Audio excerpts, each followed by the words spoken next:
Got thinking about holidays and what would be my list of the 10 most iconic Christmas albums ever made. Now, let's keep in mind before you start writing the nasty emails telling me how wrong I am, these are my top 10.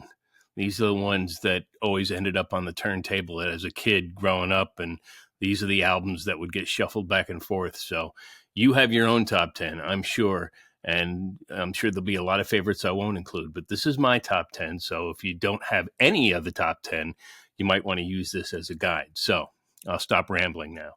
Let's start right off with number 10 is A Very Special Christmas. Now, this is a series of albums. There's about 5 of them, I think, now. But this one came out in 1987. And the point was to raise money for Special Olympics, which it's done. It's raised millions of dollars for Special Olympics over the years. And so many people got involved in the project. It's one of the best-selling Christmas albums of all time. And it's got some very iconic songs on it that have become very classic in and of themselves, like the Pointer Sisters' Santa Claus is Coming to Town, Whitney Houston, Do You Hear What I Hear, Bruce Springsteen's Merry Christmas Baby, Gabriel's Message by Sting, Christmas in Hollis by Run DMC, Please Come Home for Christmas by U2. There's a lot of great stuff on this album. And so that's my 10th most iconic Christmas album of all time. At number 9, Christmas with the Chipmunks. Now, I'm sorry, I grew up with this. So if you don't hear at least once their infamous chipmunk song, Alvin wants a hula hoop for Christmas. That was probably one of the biggest selling singles for Ross Bagdasarian, who was better known as David Seville at the time. The Chipmunks came about in the late 50s with a single called Witch Doctor, which David Seville did. And it kind of grew into this thing of chipmunks. And there were 2 Christmas albums, the Christmas with the Chipmunks, Volume 1 and Volume 2. Later on, they were kind of put together in a compilation for the CDs, and both the volumes are together. But this is the original one that has, Over the River and Through the Woods, Here Comes Santa Claus. There's a lot of interplay between the Chipmunks and David Seville. It's a very funny album, but it's also a very special one. So at number 9, Christmas with the Chipmunks. Number 8, I've got a tie, and I really can't distinguish between the two because both of these albums have great songs on them, but not necessarily the album themselves means that much, although one means a little bit more than the other. But see if you agree with what I'm saying. The first one is called White Christmas by Bing Crosby. Now, this is a reissue that happened in the 70s of one he released in the 50s. And, of course, the original White Christmas song was released on a 78 single back in the 40s. So it was kind of a reissue with that cover on it. And so it's got that song and a couple other songs that are famous, the ones with the Andrews Sisters and that kind of thing. But the album as a whole, it doesn't speak too much.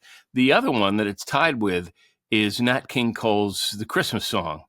And that's got a lot of songs on it that I remember as a kid. And so that album would find its way on. So to me, that's kind of a tie between these two. You can pick either one, either White Christmas by Bing Crosby or The Christmas Song by Nat King Cole.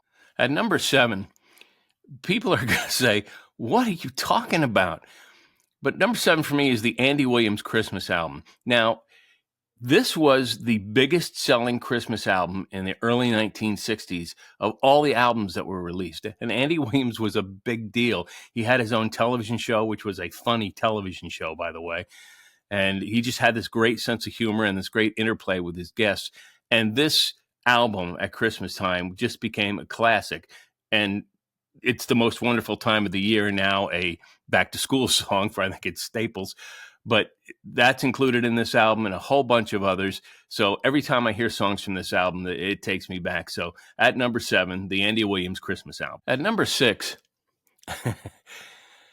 Dr. Demento has come in with the novelty songs of all the Christmas novelty songs of all time. And this is the best collection there is. And we have a duplicate here with Alvin and the Chipmunks and the Chipmunk song. But you've got Spike Jones. You've got Stan Freberg with some classic stuff. Even Weird Al has a cut on here. Tom Lair's Christmas Carol. Grandma Got Run Over by a Reindeer, which unfortunately made it into this. Yes, Go Nuts at Christmas, Yogi Jorgensen, which is great stuff. So even a Wild Man Fisher has a cut on this CD. So this is a cool one just to kind of throw on the CD changer and kind of have it interplay with all the other normal songs. But Dr. Demento presents the greatest Christmas novelty songs of all time. At number 5, if you get tired of listening to easy music stations with all the Christmas songs and all the commercials and stuff in between, throw on this album, because at number 5 is Ray Conniff and We Wish You a Merry Christmas. And these songs just show up repeatedly on easy listening music stations at Christmas time all over the place. But as a kid growing up, we played this album a lot, and it's just lots of medleys of different Christmas songs and that grand old Mitch Miller type sing-along kind of stuff. So at number 5, Ray Conniff, We Wish You a Merry Christmas. Number 4, The Carpenters, Christmas Portrait. Now, there was another Christmas album after that one, but this was the first one. And the reason this is on there, because if it was just a collection of songs, I don't think it would have done as well.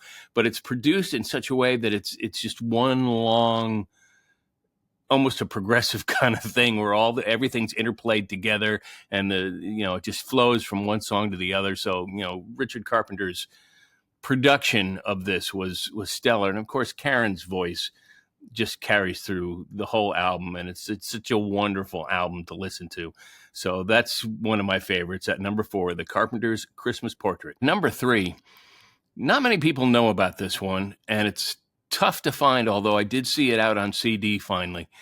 But there was a woman by the name of Rita Ford who collected music boxes, and she put out a couple albums that were different songs of, she'd take 6 or 7 music boxes all playing the same song and mix them all together.